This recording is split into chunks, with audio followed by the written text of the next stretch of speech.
तो दोस्तों, छात्रावास अधीक्षक भर्ती की पहली क्लास में आपका स्वागत है। और हम लोग सिलेबस कवर कर रहे हैं एमपी का। और एमपी में हम सबसे पहले क्लास लेकर के आए हैं मध्य प्रदेश की अवस्थिति एवं विस्तार और उसके संभाग और जिले। आप लोग को पता है कि छात्रावास अधीक्षक का अभी तक सिलेबस ऑफिशियल नोटिफिकेशन नहीं आया है, जिस वजह से ये बता पाना कि सिलेबस क्या होगा थोड़ा कठिन है। पर इसकी संभावना पूरी है कि आपका मध्य प्रदेश तो होगा ही। तो क्यों ना हम आज से ही मध्य प्रदेश की क्लास शुरू करें। और आज की पहली क्लास होगी और इसके बाद हम लगातार रूप से आपके लिए क्लास लेकर के आएंगे। और जो हमारी क्लास होगी उसमें ज़्यादा से ज़्यादा हम मैप के माध्यम से, एनिमेशन के माध्यम से आपको समझाने का प्रयास करेंगे। तो चलिए हम देखते हैं कि मध्य प्रदेश की अवस्थिति और विस्तार कहाँ और कितनी है। तो दोस्तों, अवस्थिति एंड विस्तार को समझने से पहले ये जानना जरूरी है कि अक्षांश और देशांतर क्या है। जैसे हम बोलते हैं कि हमारे मध्य प्रदेश की स्थिति 21/6 से 26/30 उत्तरी अक्षांश और 74/9 से 82/48 पूर्वी देशांतर है। तो हम समझेंगे कि उत्तरी और पूर्वी देशांतर या अक्षांश हम लोग क्यों बोलते हैं। तो दोस्तों, ये अक्षांश और देशांतर और उत्तर और पूर्व ये हमारा अवस्थिति दर्शाता है कि कहीं पर भी पृथ्वी में, है ना, हमारे जो भारत की अवस्थिति है वो कहाँ पर है। तो उसको हम क्या समझने के लिए क्या करते हैं, पृथ्वी पर अक्षांश और देशांतर का सहारा लेते हैं। जैसे मान लेते हैं कि ये आपकी पृथ्वी है ना, ये आपकी पृथ्वी है जिस पर कुछ अक्षांश रेखाएं और कुछ देशांतर रेखाएं होंगी। तो ये आपकी अक्षांश रेखाएं हैं, ये विषुवत रेखा है। ऐसी ही एक होती है आपकी कर्क रेखा जो 23 सही 1/2 डिग्री उत्तर में होती है। और एक होती है मकर रेखा जो कि पृथ्वी के विषुवत रेखा के दक्षिण में 23 सही 1/2 डिग्री पर होती है। तो जो रेखा क्षैतिज होती है जिसको हम बोलते हैं हॉरिजेंटल, इसको हम बोलते हैं क्या, अक्षांशीय रेखा। और जो जौन सी रेखा क्या होती है, वर्टिकल होती है या ऊर्ध्वाधर होती है, उसको हम बोलते हैं देशांतर रेखा। तो ये है आपकी 0 डिग्री देशांतर रेखा। अच्छा, ये भी समझना आवश्यक है कि ये कोई रेखा वास्तव में नहीं है बल्कि एक काल्पनिक रेखा है, ताकि विभिन्न दुनिया के तमाम देशों को ये समझना जा सके कि इनकी पृथ्वी के अंदर इनकी अवस्थिति क्या है। तो अब अगर ये हम इन अक्षांशीय रेखाएं और देशांतर रेखाओं इनके माध्यम से अगर हम अपने भारत को देखें तो हमारा भारत ये कर्क रेखा पर अवस्थित है। हमारा भारत कुछ ऐसा यूँ बना है ना, ये है हमारे भारत की अवस्थिति। और इसी भारत के अंदर हमारा क्या है, मध्य प्रदेश। तो अगर हम इसको बोलते हैं विषुवत रेखा को 0 डिग्री, इसको हम बोलते हैं 23 सही 1/2 दक्षिण अक्षांशीय रेखा या मकर रेखा। और इसको हम बोलते हैं 23 सही 1/2 उत्तरी कर्क रेखा। अब चूंकि अगर ये 0 डिग्री से हम देखेंगे इस वाली रेखा से तो हमारा भारत कहाँ है, ऊपर है, तो हमने बोल दिया उत्तर। और अगर हम इस देशांतर रेखा से देखेंगे, देशांतर रेखा से, तो हमारा देश, हमारा भारत कहाँ है, पूर्व में। तो हमारा जो भारत की अवस्थिति हो जाएगी उत्तर और पूर्व की हो जाएगी। और भारत के अंदर है मध्य प्रदेश, तो मध्य प्रदेश की अवस्थिति भी कैसी होगी, उत्तरी अक्षांश होगी और पूर्वी देशांतर होगी। और जो इसकी संख्या है जैसे 21/6 से 26/30, तो ये दर्शाता है कि ये 21/6 हमारा ये दक्षिण वाला भाग है, 21/6 21 डिग्री और 26/30, है ना। इसी प्रकार हम देशांतर रेखा को देखें तो पश्चिम में हमारी देशांतर रेखा है 74/9 से कितना, 82/48, है ना। तो ये हमारे अक्षांशीय और देशांतर रेखा के माध्यम से हमारे मध्य प्रदेश का बॉर्डर है कि हमारे मध्य प्रदेश का विस्तार यहाँ से यहाँ तक है। तो हम इसे बोलते हैं अवस्थिति, कि पृथ्वी के अंदर, भारत के अंदर हमारे प्रदेश की अवस्थिति कहाँ पर है, इसको हम ऐसे समझते हैं। अब अगर इसके क्षेत्रफल की बात करें तो इसका क्षेत्रफल है हमारे मध्य प्रदेश का 3,08,252 किलोमीटर। अब 3,08,252 किलोमीटर ये हो गया क्षेत्रफल। लेकिन अगर लंबाई और चौड़ाई की बात करें तो उत्तर से दक्षिण की जो लंबाई है वो 605 किलोमीटर है और पूर्व से जो पश्चिम की चौड़ाई है वो 870 किलोमीटर है। तो ये भी ध्यान रखने वाली बात है। जनसंख्या की बात करें तो इस भूखंड में कितने लोग निवास करते हैं, तो इस भूखंड में हमारे मध्य प्रदेश में 7,07,26,26,809 लोग निवास करते हैं। और ये जनगणना 2011 के अनुसार है, 2011 के अनुसार ये आंकड़े हैं। मध्य प्रदेश भारत का पाँचवां सबसे अधिक जनसंख्या वाला है और दूसरा सबसे बड़ा क्षेत्रफल की दृष्टि से है। तो पहला क्षेत्रफल की दृष्टि से कौन सा है, वो है आपका राजस्थान, दूसरा है आपका मध्य प्रदेश।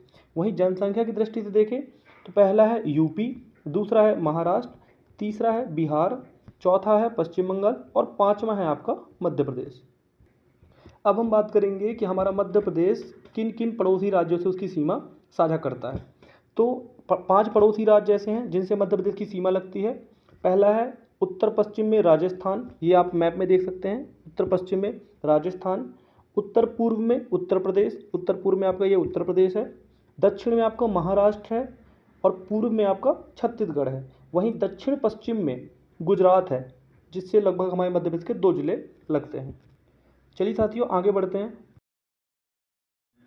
तो साथियों अब हम बढ़ेंगे मध्य प्रदेश के संभाग और ज़िले की ओर, है ना। जानेंगे कि कितने संभाग हैं और उन संभाग के अंतर्गत कौन कौन से ज़िले आते हैं। तो हमारा पहला संभाग हम उत्तर से स्टार्ट करेंगे, वो है चंबल संभाग। और चंबल संभाग में ज़िले कितने आते हैं, 3 आते हैं। कौन कौन से, पहला आता है आपका भिंड, दूसरा आता है आपका मुरैना और तीसरा आता है श्योपुर। तो ये हमारा हो गया क्या, पहला संभाग। दूसरा संभाग है आपका कौन सा, ग्वालियर। ग्वालियर संभाग के अंतर्गत आने वाले जिलों की संख्या कितनी है, वो है 5।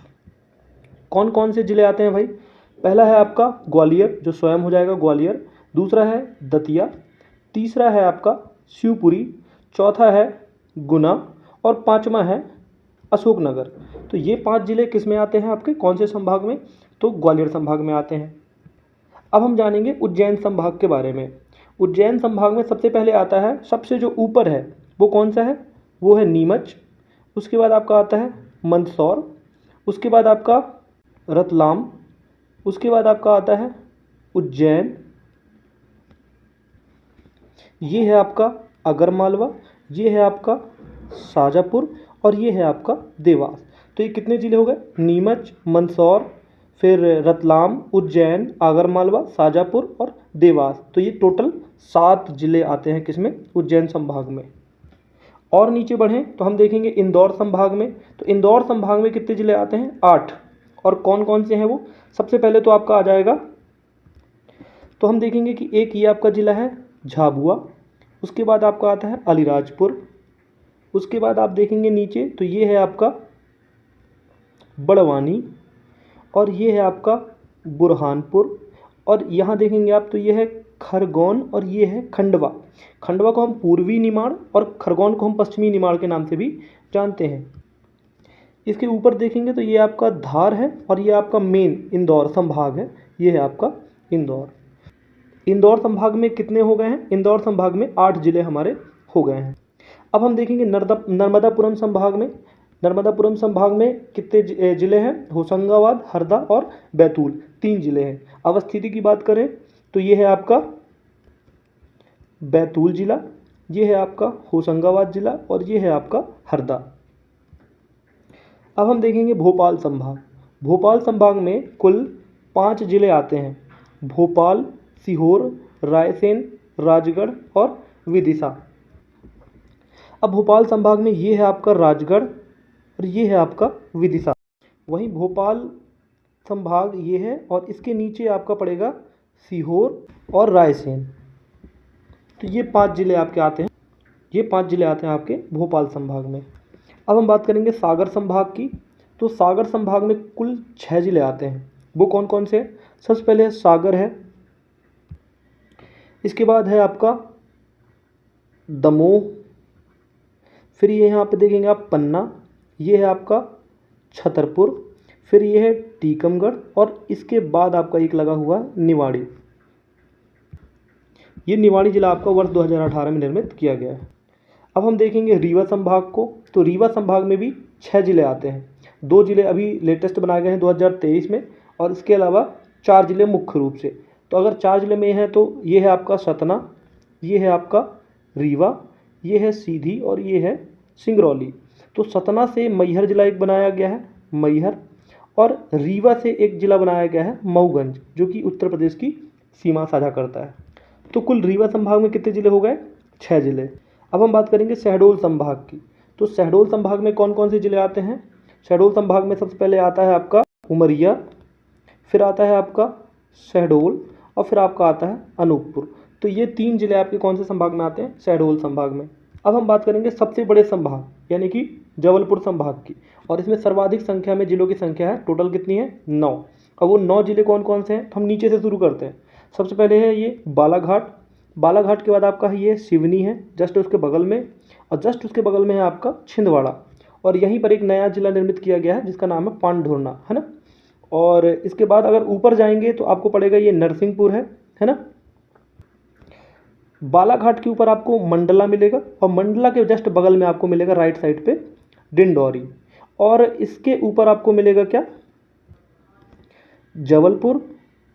और जबलपुर के ऊपर आपको मिलेगा कटनी। तो कुल इस तरह से जबलपुर संभाग में कितने जिले हो जाते हैं? 9 जिले। अब एक बार हम देख लेते हैं कि कौन से संभाग में कितने जिले हैं। तो सर्वाधिक जो है तो जबलपुर संभाग में कितने जिले हैं आपके? 9 जिले हैं। उसके बाद इंदौर संभाग में आपके कितने जिले हैं? 8 जिले। उज्जैन जो संभाग है वहाँ पर आपके कितने जिले हैं? 7 जिले हैं। आपका रीवा और सागर यहाँ पर कितने जिले हैं? यहाँ पर 6 जिले हैं दोनों में ही। भोपाल संभाग में आपके कितने जिले हैं? 5 जिले हैं। और भोपाल के साथ साथ ग्वालियर संभाग में कितने हैं? 5 जिले हैं। तो भोपाल और ग्वालियर इसमें कितने जिले हैं? 5 जिले हैं। अब नर्मदापुरम, शहडोल और चंबल संभाग, इसमें जिलों की संख्या कितनी है? 3 है। तो इस तरह से कुल टोटल जिले आपके हो जाते हैं 55 जिले और 10 संभाग, है ना। तो धन्यवाद दोस्तों। ऐसे ही मैप और एनिमेशन क्लास के लिए चैनल को सब्सक्राइब कर लें, लाइक कर लें, ताकि आप मध्य प्रदेश और अन्य विभिन्न विषय से संबंधित जानकारी आपको मिलती रहे। धन्यवाद।